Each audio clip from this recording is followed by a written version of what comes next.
So we're back again this week. David's here. Hey guys, I'm Nick. This week we want to talk a couple topics with you guys. We want to talk credit cards, kind of everything to do with those, some debt consolidations and debt collections and how to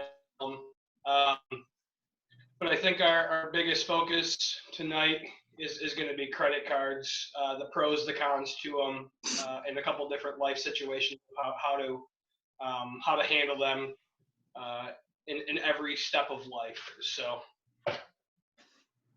thanks guys for joining us. Yeah, you're going to hear some different backgrounds here. Like Amar and I both have many credit cards, well over 20 each. Mike and Nick both have way less than what we do. So you're going to hear a little bit different experience from all of us and kind of what we do with them. So there's different options for credit cards, obviously. So there's the thing we will always steer you towards is if you're getting a credit card, you need to get something for that credit, okay? I do not own a card that simply just allows me to use it. If I'm going to have it, it's going to give me travel options. It's going to give me cash back. It's going to give me gift cards. It's going to give me something. Most people view credit cards as the banks are giving it to you, so it's okay if you have to pay for it. I don't view it that way. If the bank's giving it to me, I'm going to make money off of it. Otherwise, I don't want it. I have no interest whatsoever. So the majority of the cards I have are rewards cards. I live and die with Capital One. I have a Quicksilver. I have a Venture. I have a Saver. I have a rewards card with them. My wife also has a Quicksilver. My daughter also has a Quicksilver. I'm a big fan of Capital One because they give you, usually 1.5% back on all your purchases. I love that. I want stuff back. There's a lot of different options out there for rewards. You can go with those type of things from Capital One. Citi has a double cash back card where you get 2% on purchases. They give you 1% up front when you buy it and another percent back when you pay the bill. I've had some Citi cards in the past. Usually it's, to get stuff back for gift cards and stuff. I'm not a gift card guy. I don't need a Walmart gift card. I'd rather, have cash. Cash is king. Chase has some different options. I do have a Chase card that I use. My Chase card, I think Mike has the same one I do. It's an Amazon card. Yep. So you use your Chase card at Amazon, they give you 5% back. You can use those reward points anytime you want for free stuff. I don't buy everything off Amazon because, I'm not a huge, big company type guy. But I buy the easy stuff. I don't go to the store and buy toilet paper. I buy toilet paper off Amazon. They send it to me every couple months. So you're going to give me free? I'm going to use that. Even business-wise, every card my wife has opened for our business, they've all had some kind of rewards tied to it. So if you're going to go out there, you're going to get some of those cards, you got to jump on reward options, something, anything. So that's kind of my little spiel. If you guys got something to add to that as far as the rewards go before we get to travel, please do. Well, so, and I don't own many credit cards. I think I have one. Credit is still the credit's still open there on the one that I have. Quick funny story. I don't use it so often. I got it when I was younger. The credit just kind of built up on it. I had a Sunday purchase that I was going to do, and I for some reason my banking was down, so I had to use a credit card, and it got declined. And I was like, I have a pretty good open limit on this thing, and the lady's like, nope, it's declined. And I was like, try again. I was like, I have zero balance. Try again. Well, come to find out, the credit card had been expired for 3 years. So, that's how often I use credit cards. But being in the real estate business, I guess, I've talked to a lot of my friends that do it, right? So they pay everything with their credit card. All their business meals, all their flooring that they're going to put in, everything. They put it on their credit card and pay it off because it's guaranteed spending. So I know with like the Home Depot specific card, right, funded by them, they'll get 18 months 0 interest. Plus they'll get 10% off or 20% off right away just for using their card. So it's a huge savings for them just to have it right away, and they're getting interest free. Same with Lowe's. These guys are using the benefits of them. They don't give you cash back, but right, they give you usually discounts kind of right up front just for carrying it, and interest free depending on when you sign up. A lot of things is you have to ask. Once in a while you have to ask for it, right? So your 18 months is up, and let's say you have to go buy another refrigerator. You just go, hey, can I get 18 months? And on the register, they're like, yep, we can do that, and they just make it happen. So I find that to be a huge benefit for a lot of my friends that have credit cards. You guys got anything you want to throw in there? I was going to add, even though you don't really like the gift card situation, sometimes it can be beneficial because I know, for instance, my Hover card, if I have $50 or $40 worth of cash back, I can use that $40 worth of cash back to get a $50 gift card, thereby just adding to the benefit. That's something some people may not know about. Yeah, and that's a great option. I mean, if you can buy up, always buy up. Well, I know I'm a little younger than some of you guys, even some people, and I'm a little older than some people that are probably going to be watching this, right? Back when I was 18, kind of getting started into the credit card game, I could use my debit card back then and earn points for everything that I had. And then the federal government stepped in and said, no, you're not allowed to do that.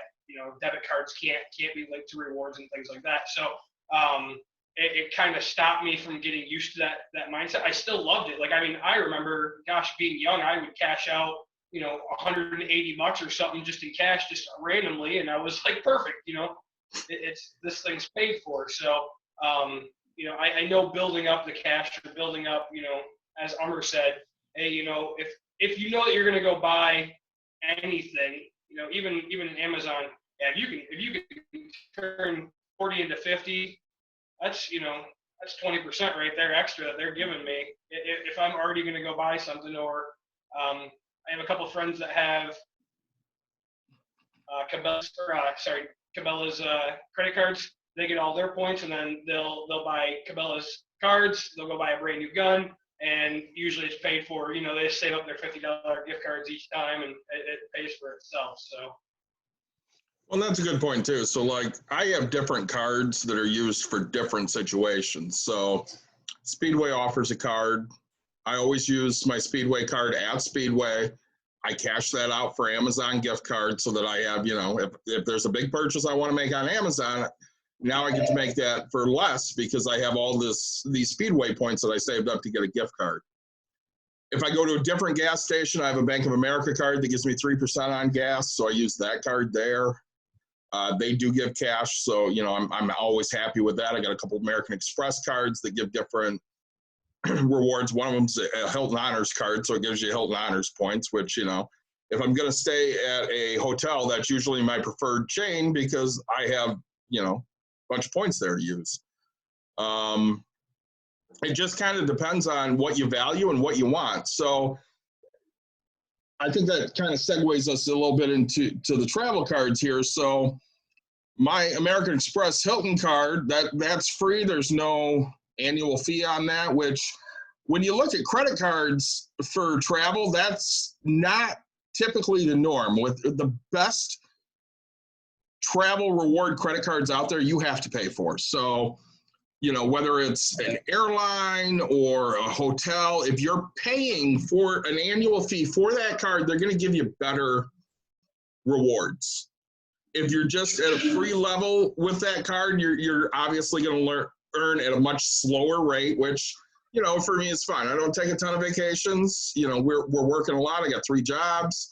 So I'm not as worried about traveling and tapping into those things at this point in my life as what I hope to be in, you know, 10 years from now, where I would hope I'm traveling a lot more and able to tap into some of that stuff. So when you look at some of these cards out there, you know, most of them average somewhere between $100 a year to $600 a year. And depending on what the card is, tells you what you're going to get. So the Chase has a Sapphire Reserve, which gives you travel credits, 3% on travel, 3% on dining, $1,000 sign-up bonus, but it's $550 a year for that card. So you're going to earn quick, but you're also going to spend money for that. Whereas, you know, if you get a Capital One Venture card, they have one that has a no annual fee. You're only getting 1.25% back on all purchases. So you're obviously earning at a much lower rate. Those are things when you're looking into, you have to figure out, okay, what's more important to me? Is it worth paying nothing a year and earning slower, or should I pay, you know, yearly for this and earn at a much faster rate? Now, I know Nick vacations 2-3 times a year, doesn't always fly though. So sometimes it might be in his best interest to look into some of these travel cards. It might not be, depending on where they decide to go in a given year. Am I right or wrong, Nick? Yeah, and it's you know, trust me, it's one of those things that I personally look into quite a bit, because I am stepping up my traveling. You know, we are seeing we're going away more often. I wouldn't mind having those rewards, but I'm so stingy that I won't spend $100 on an annual fee. You know, even though I'll have potential to make it back, it's just not a thing. It's not a thing that I want to do, and it's something I have to get over. You know, and I have to learn to be more responsible in figuring out what my percent back is going to be and if it's going to be worth it. You know, if I did it this year, I'd be pretty irritated, right? I mean, nobody's traveling for these next 4 or 5 months type of a thing. So, you know, it's not beneficial. You know, we looked at, you know, you talked about Chase and, you know, we looked at, there's one where you can get a companion pass if you get, you know, 120,000 points, right? But if you open 2 Chase cards on the same day, you know, spend your $3,000 to get it, you'll get your 120,000 points right away, and you get a companion pass. So they fly for the price of of tax, you know, sales tax to wherever the heck you're going, and a couple little, you know, small, you know, $12 basically for a round trip ticket somewhere for you and your wife, or whoever you name as that companion. It's specific to one person though. You know, there's so many points out there, you know, and I know that some of the credit cards they'll offer, you know, 5% or, you know, 5 times the points on 5 times the points on certain purchases. Depends on where you're going. So when it comes to credit cards, really, to my opinion, is look at what your lifestyle is, what you do normally. I mean, if you're buying groceries and getting gas, right, I can't guarantee that a travel one is going to be perfect for you.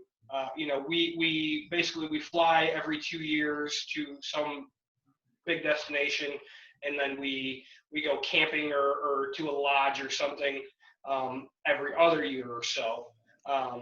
You know, my daughter is getting older, so right, we're gonna start paying for her to fly. So you know, it might come down to be nice to do that. But you know, really, to me, you know, take a look at your life. If you're doing a lot of spending and you have a higher income, right, some of these pay for credit cards might be worth it. So we're going to kind of segue into one of the questions that came up. So Nick and I are in several different money communities, and one of them, there was a guy named Ed that was asking about credit cards because he wanted to know more information. And I kind of, you know, Nick sent me the message, and I went out there and I said, hey, actually, we're going to do a YouTube video about this today. So him and I talked a little bit, and he's from Australia. So I did a little research on Australian credit cards so I could help Ed out here so he could know some things. So some differences in credit cards, obviously, in different countries. So the four of us are based in the United States. We have a lot of options when it comes to no annual fee credit cards. In other countries, you don't necessarily have that. So a lot of the credit cards I looked up in Australia, they have annual fees, anywhere from 60 Australian dollars a year on up to $200-300 Australian a year. So of course I'm always looking for value. So looking into this for Ed, the one that stuck out for me is there's a Qantas American Express Discover card. Now, Qantas is an airline. You earn 0.75 Qantas points for any purchase. There's no cap on it. There's no annual fee. So you can put that towards travel. If I'm obviously living in Australia, which I'm not, if I am, that would probably be my first choice for a credit card because they're giving me stuff I don't have to necessarily pay for it. So there's a lot of other options out there. Now I know Ed's pretty young, so he's still building credit, I believe. When we were talking, he said that he's been on his parents' credit cards for a while, so he does have some credit established, which is great. So, just talking about that, having credit established thing, I was probably 13 when my mother put me on her credit card, so I always had credit. I did the same thing with my daughter. She was probably 12, and I stuck her on my credit card, so she's always had great credit. If you can do that with your kids, that's a wonderful thing because you're paying the bill. You don't even have to give them the card. They're going to build credit right along with whatever you're doing. So I always recommend, when they hit their early teen years, put them on your card. You pay the bills. They're building credit. Obviously, you have to be responsible. You can't sit there and default on these cards because then it destroys their credit and they're going to be pissed off at you, coming at you and, kicking you. And I don't blame them for that. But as long as you're responsible with it, you can sit there and build credit for your kids, and they don't have to worry about that when, they're hitting adulthood and they go off to college, let's say, and people are predators preying on them saying, here, I'll give you a credit card. You don't have to pay anything, and it's just free money. Because that's what happens to a lot of these kids when they get to college, and then they rack up all these bills. So kind of going back to the Australian thing so we can help Ed out a little bit here.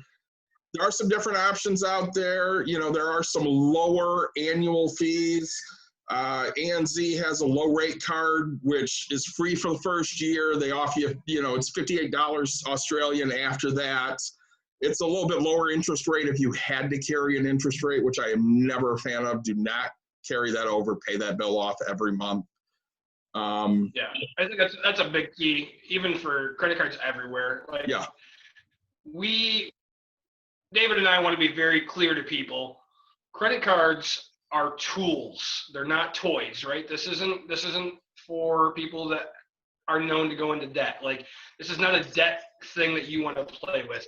If you are going to pay off your bills every month and treat them like a utility bill or something like that you pay, right?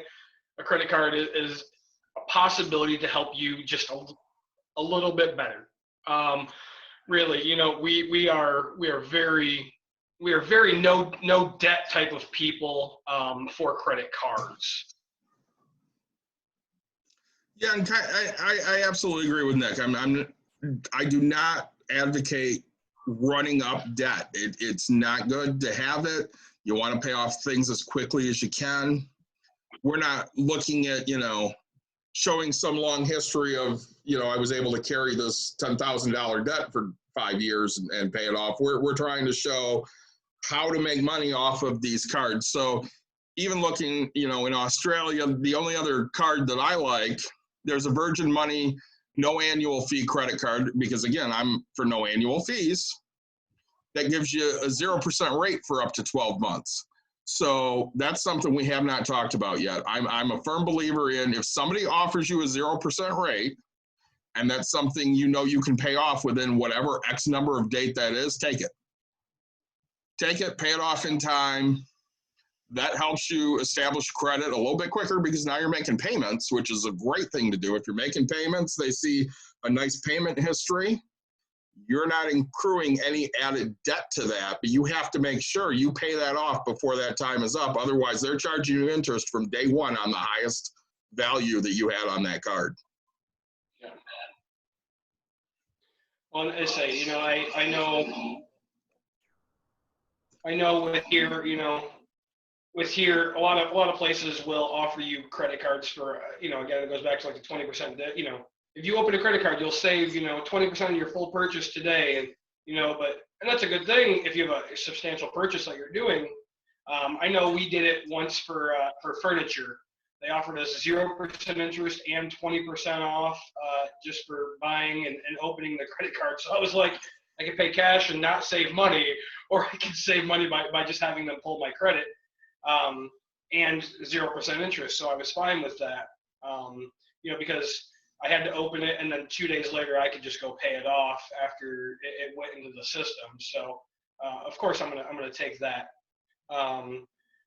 Yeah, I think with Ed in Australia, the biggest key is you're younger. I don't know your income, to be honest. Responsibility is a big thing. Are you gonna pay it off? And are you using it on a constant more than just gasoline and groceries? If you're not, just a 0% or a zero annual fee. One of the two that David had mentioned, I think is pretty much your go-to for that. Yeah, I'm always a big advocate for save as much money as you can. And again, Nick said it before, use this as a tool. This is a great tool to have. It's everything we talk about, in the last 3 episodes we've done, and this one going forward, it's all something for your toolkit. Take something from this, stick it in your toolkit, figure out how to make it work. If you can do that and take something that we've said and make that your own, that's fantastic. That's what we're looking for, because it's taken me 42 years to figure out some of these things. It's taken Nick 32 years ish, because I think he's about 32. Yes, 6 months. So oh my gosh, I got like 3 months. We're hoping that everybody can take stuff from this, because not everybody knows. So not to divulge from this a little bit, but Mike and I, we've been friends for a long, long time. After he got divorced, him and I sat down and looked at his finances, because I said, hey, I think I can help you here with some things. And literally all we did was talk about what he had. I made a couple minor suggestions. And he goes, yeah, those couple things make sense. He took a little bit. He didn't take some other things. And that's all I'm looking for. I'm not necessarily saying you should do everything I do. It works for me. Take one thing that I do, make it work for you. So one of the other questions Nick and I saw was, somebody has a credit card, they've had it for a long time. Now the credit card is just charged an annual fee. They don't have a balance on the card. They barely use it. They want to know what to do. So before I answer my thoughts, I'm gonna throw it out there to you, Nick. What do you think? So my thought is I'm the kind of person where time and money. So I'm always going to call and say, figure out what happened, why I have an annual fee. It's been so long that I've had it. So if I like the company and they treated me well and I have great points, I'm going to say, hey, I'd like this annual fee waived. I don't want an annual fee anymore. If I, carrying a no balance, not really using it, it's not doing much benefit for them. If they have a bunch of points built up, cash out points, do all that. I close the credit card and just kind of open another one with zero annual fee, 0 interest. Really, that's what I would do personally in my situation. I'm not gonna pay for something that I don't use. Hence it goes back to why I don't have great internet for this or cable. I don't. If I'm going to use it, to be out and about. So Nick brings up a great point. Probably the only thing I would do differently is when I call them and find out if they'll waive that fee. If they decide to play hardball, nope, we're not waiving that fee. We're not making any money off of you, so you're just going to pay this fee and whatever. I'm going to go and get a new credit card first. then I'm going to call and cancel the other one, because what you're looking for here is certain credit factors go into what your credit score is. One of them is how much available credit do you have. So if you go and close that card, let's say it's a $10,000 limit and you close it, now you've just decreased your debt to income ratio, you just decreased the available amount of open credit that you have, and you may have taken away the option to get a card in the near future, because banks will not see you as good of a risk as what you were before, because you had this open credit and you had this lower debt to income ratio. So those are things to take into account before you decide to close an account. There are other things that work into your credit score, inquiries that you have. Don't go and apply for 15 credit cards at once. Amar and I both have said we have over 20 each, probably close to 30 for both of us. We didn't get those all in the same year because they're not going to do that. You get one here, you get one there. The more inquiries you have, the worse of a credit risk you are, because they figure, okay, well, he's just going to run up credit or she's just going to run up credit. They don't want to put themselves in a situation where you're going to go bankrupt or default, or it has to go to collections, because they're losing money if any of those things happen. And they're in the business to make money, just like we are. I'm going to say, I think, adding on to that, kind of, what credit is and how it's looked at is what your personal value is, the ability to pay back the amount that you borrow, right? So, I know from personal experiences, right? When I first started out at 18, I wasn't like David. I didn't get put on a credit card. My mom is actually completely against credit cards, never had one, won't sign up for anything. She's, 58 years old or something like that right now. And I finally got her to do a debit card. No lie. Sundays, she used to call me to borrow money for Sundays because the banks were closed. So, but with that, it's your, they look at it as, again, your ability to pay back that money. So I started out, I was a college kid, going to school for nothing, but they gave me a $500 limit, and I went out and kind of, I opened it up. I heard that if you get a credit card, it helps you build credit. So I opened it, spent money, and paid it off. I'll be honest, in the beginning, I paid some interest because I thought that's what would help me build credit, was like paying them money to let me get a bigger credit score.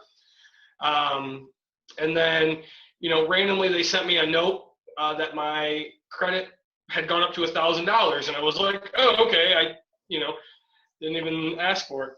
Didn't know what that was, but that was me building credit. Me having the ability to pay it off. So, then they canceled the student credit card and gave me like a $2,000 regular credit card. They canceled it on me, and then honestly from there it went to a $5,000, $10,000 limit, and I had pretty much stopped using this thing at this point. And, next thing I know, I'm at, $40,000, $75,000 limit on a credit card that I never used. So it just became my ability to pay a certain amount of money that they thought I could cover. So it's all in a matter of their opinion of what I can cover debt to income wise. So a couple of other things we wanted to hit on here, I think, kind of go together. So what do we do about credit cards and teenagers? What are options for secured credit cards? I think those both kind of go hand in hand. So one of my unofficial daughters is, 25 years old, never had credit, period. Wants to know what to do. Well, at this point, you can try to get a credit card, but it's probably going to be tough. You might have to go the secured credit card route, which still builds you interest. And my advice to her was go with a small amount. Try to find a $200 secured credit card, which, basically that means you're funding it with $200. You can use it for up to $200. And then, it cuts you off. You can't use it for any more until, that bill is paid. So that would be the first thing I recommend as far as cards for teenagers. don't think there's a specific card that, you say, hey, this is a great option for teenagers. I think what you do is, if you're a parent, so, Nick is a long ways from this. His daughter's 4. Umer's a long way from this. His son's 1.5. Mike's not quite as far. We're hitting double digits with Max and his daughter's, almost there. And what you do is, when they get to that point, if they're not responsible, you just stick them on yours and you don't let them have it. If they're responsible, you can let them have your card and say, hey, listen, everything you do, I see. Yep. Many of your companies will allow you to put a limit on how much that specific card is allowed to spend at a time. So you can say, this card can spend $30, $40, $50 a day, whatever. You just set that limit as. That way they can learn about it, because that's the one thing we're not giving any kids is a healthy respect for their finances. They don't go through that. They learn algebra, which is great, and geometry and calculus, and these are all great things. You should learn those things. But they don't sit there and take a real math class where they're learning, what is debt? How do I write a check? How do I open a checking account? What's a direct deposit? They don't learn any of those things. So they don't have any of those skills. So that's really our job as parents, to teach them those things. So I know it was important for me, when my daughter hit a certain age, that here's your credit card. I see everything you do. If you do something I don't agree with, we're going to have a really long talk, and we're going to figure out if that's something you need. And I can honestly say I never had an issue. She was great with her cards. Well, I think, it goes back, it's a tool to teach, right? I mean, I have a few friends that, their parents gave them credit cards, and they were allowed, a certain amount per month. And, if we went out there, they would be like, hey, can I pick up this bill? They'd have to call their parents and things like that. And so what I'm planning to do with my kid is get her one, or put her on mine. It builds it, and allow her to go have some fun with limitations. Right? There's going to be consequences, but I'm not going to set myself up for failure and let her have access to $40,000. That's just crazy. What kid isn't going to go out and spend it? So it's a good tool to teach responsibility financially, and that's the biggest key here. Well, I'm interested, because we have Mike and Amar both here. I kind of want to know, because you both have kids at different ages. What are your thoughts on your kids, and when it comes time to maybe introducing these things to them? So, Amar, you want to go first, because yours is obviously the youngest child that we have out of the 4 of us.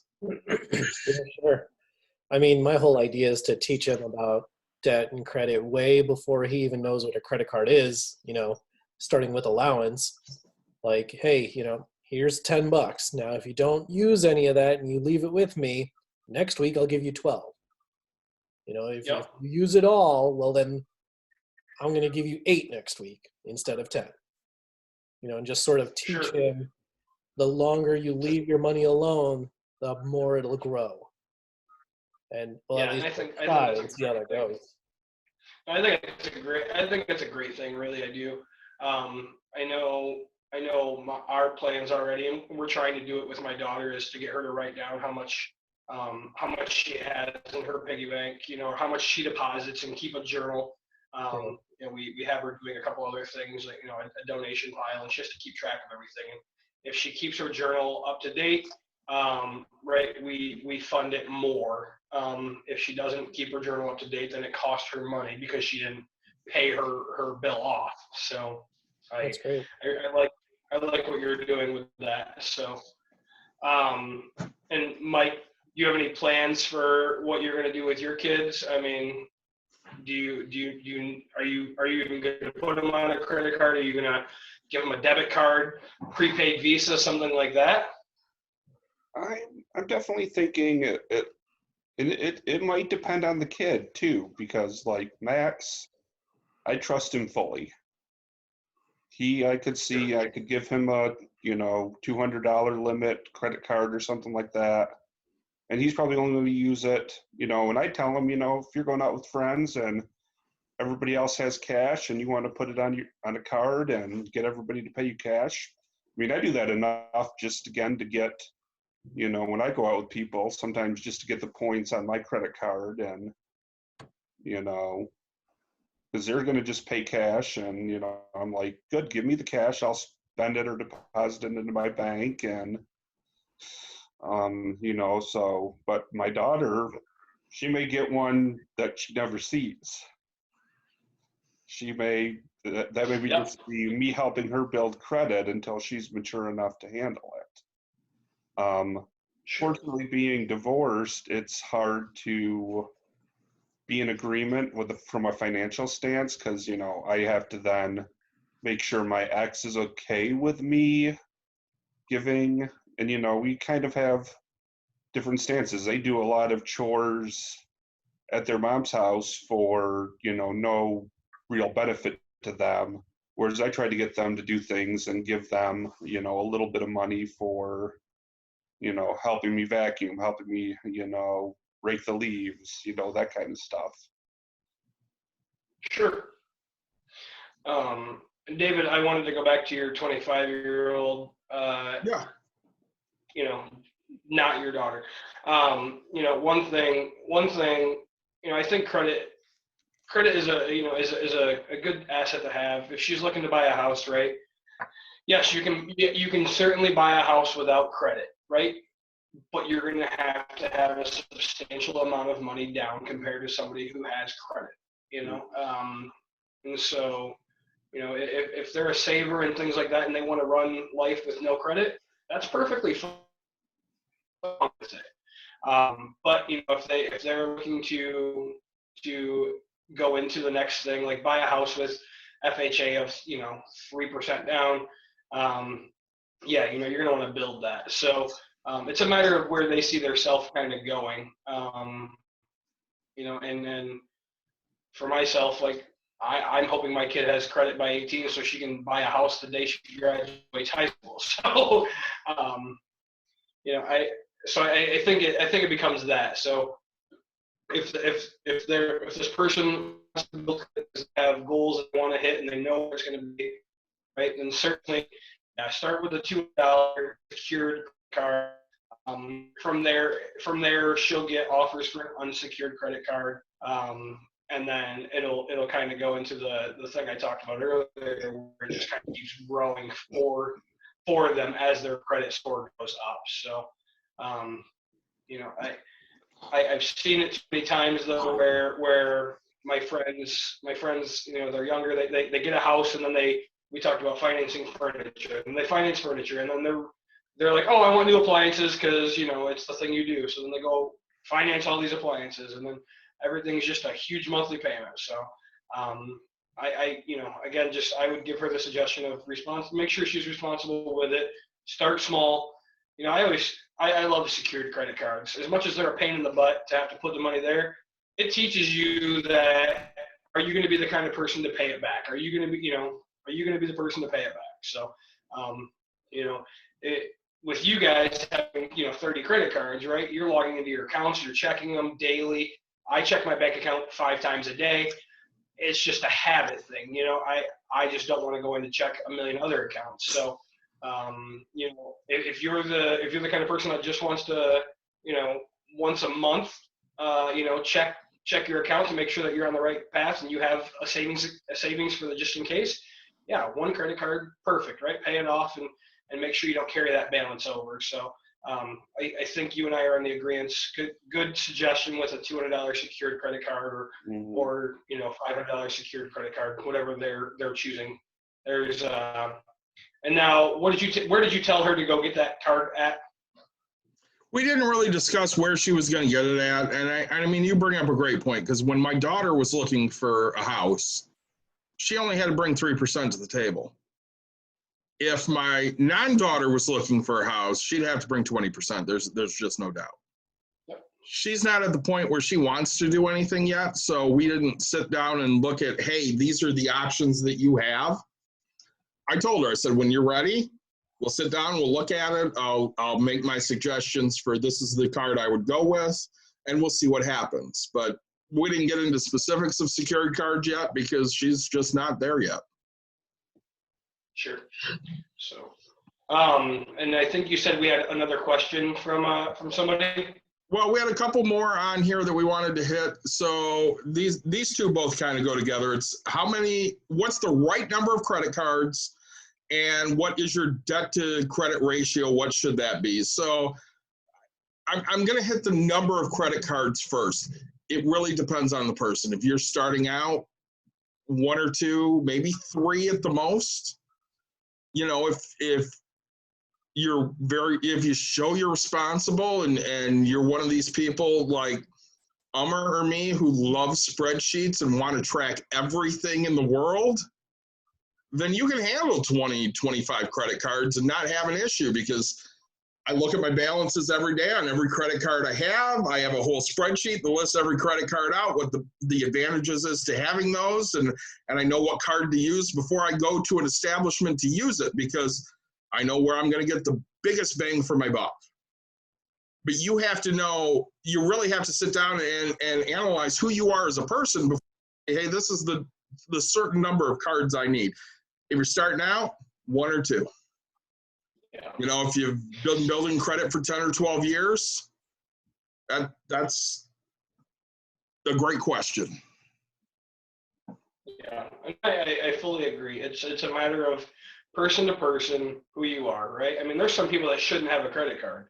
I'll be honest. You know, I know people that, given any opportunity, they'll spend money, they'll max out a credit card, go into another shop, and max out, get a discount, max out that credit card, and then complain that their monthly payment, they have four minimum monthly payments of $25 a piece, and it's $100, just right there. So I always suggest start out small, and make sure that you can do it, right? Make sure you're taking the steps, logging on every month, paying it off every month. Go to the second one, because we talked about some of the things, right? If you get one that's specifically for all your daily things, for the points, and then you are traveling, right?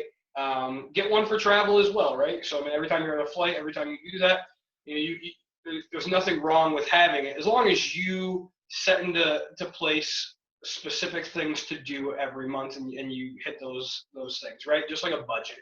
Make sure it's there, make sure it gets paid. That's the biggest key to me. For debt to income percent, personally, nobody knows the actual algorithm of how to get it perfect. Everybody always, oh, what's your credit score? And, to me, I've never gone into a place and gotten a better rate for having an 800 credit score versus, a 760 credit score. Basically what I'm finding is, somewhere between that 720, one time I had 740 come up as like, hey, you get a 25 or 0.25% discount for having this. So I would say if you're at 740 and above, it doesn't really matter what that number is. It still screams good credit. Like, you're not going to get any more discounts anywhere you go. I guess, I've never heard of a credit card that says you have to have, 800 to have a gold plated one, anything like that. So having good credit, or excellent is what they call it, so basically 740. I find personally, stay in that 30%, right? So if you have a $10,000 or $1,000 limit, right, spend $300, right? If you're halfway through the month and you're gonna go spend something, go in and make the payment quickly, keep it below, and then kind of go back into it, and never really reach above. Honestly, never go above 50% is my kind of true guidelines, I guess. Never go above 50. But 30 is where you want to keep it around there, and then pay it off. 30%, build it up. And, if you're finding that you're spending a little bit more money, call the credit card company and say, hey, I'd like a little bit bigger of a credit limit. And honestly, they want to give you a credit limit higher because they assume you're going to spend it. So, I think 30% is my number. What are your feelings on percentage, David? I would say 30 to 35%. I really don't like to go higher than that. You have to realize they're looking at making money in two ways. One, there's a fee every time you run your credit card. So as a business owner, I know this. I know if I run somebody's credit card, I'm not getting $20. I'm probably getting $18. That's the cost of doing business. You deal with it, you move on. Their way of making real money is the people that don't know how to pay their bills and are carrying a balance every month. They love those people if you're carrying a balance every month. They don't want the people that are late, because if you're late, there's that possibility you may never pay your bill. But if you carry a balance every month and then charge you 20%, they love you. You are their favorite customer. So don't be that guy. Be the guy that pays off that bill every month. And one of the other things that, I highly suggest is sign up for one of these free credit services. So like Credit Karma, Credit Sesame, one of those, you can monitor your credit report, you can monitor your credit score. A lot of the credit cards out there will let you monitor your credit score. It's fantastic. It's free. You don't have to pay Equifax, $10 a month to do this. You can just get it done and not worry about it again. So that's kind of our spiel on credit cards. What was that, Nick? Yeah, that's what I was going to say. I want to talk about Credit Karma real quick. If you could tell the benefits, I guess, are of that, that'd be great. So with Credit Karma, you sign up, and what it will do is a soft pull on your credit report. So it will show you everything that's out there on your credit report. It'll give you a approximate credit score, so that if you have, you'll have at least some idea of this is where I fall. I'm a 650, I'm a 700, I'm a 750. It'll kind of give you an idea of what that is. They can also give credit card recommendations for, these are cards that we think you should apply for. You might get, approved. And then if you look at your credit report, you can figure out, okay, well, there's some discrepancies here. I need to dispute with the credit agency to get this off, or this doesn't look right, so I need to get that fixed. And anything that isn't correct on your credit report, you should be looking at this at least yearly. Anything that's not right, you can get fixed, and that will obviously up your score every time something like that gets fixed. Sure. Let's say, this video is David and I talked about it. This video is getting pretty lengthy. We could talk about credit cards kind of all day. I wanted to say that this video this week is sponsored by my own home brew of I have a nice peach mango cider that my wife and I made. So that's what I've kind of been drinking on all day. It's great and refreshing. But I think we're gonna do another video here just a little bit about debt consolidation. We'll post I think we're gonna do a double header today. We are. We're going to kind of split this because, the other topic we have really goes with this, but we don't want to make the video too long. So just to give you a little background, if you're interested in that video. So Nick had brought it up earlier. Some people should never have credit cards. So we're going to talk about debt consolidation and dealing with debt collectors. I'm going to talk about one of my best friends who Mike knows very, very well. We've known the guy for over 25 years. And even though he's older than me, for a while, he became my unofficial son because he had to go to the Bank of David and take out money to pay off credit cards because he dated a girl that wasn't very responsible, and he wasn't responsible enough and ran up a bunch of credit. So, if you like this video, you're going to love that video because we're going to talk about, how to fix boo-boos out there that we probably shouldn't have done. So, right. Go ahead, I want Nick. to say, speaking of liking this video, if you guys could like it, throw it the thumbs up, subscribe to the channel so you guys can get some updates. It might help us reach a couple more people. I mean, we're finding that we're reaching people in Australia kind of by accident, and we want it to be on purpose. So do us a little favor, like it, subscribe to it. cheers to you guys, and we'll see a couple of you guys right back to do another video. So.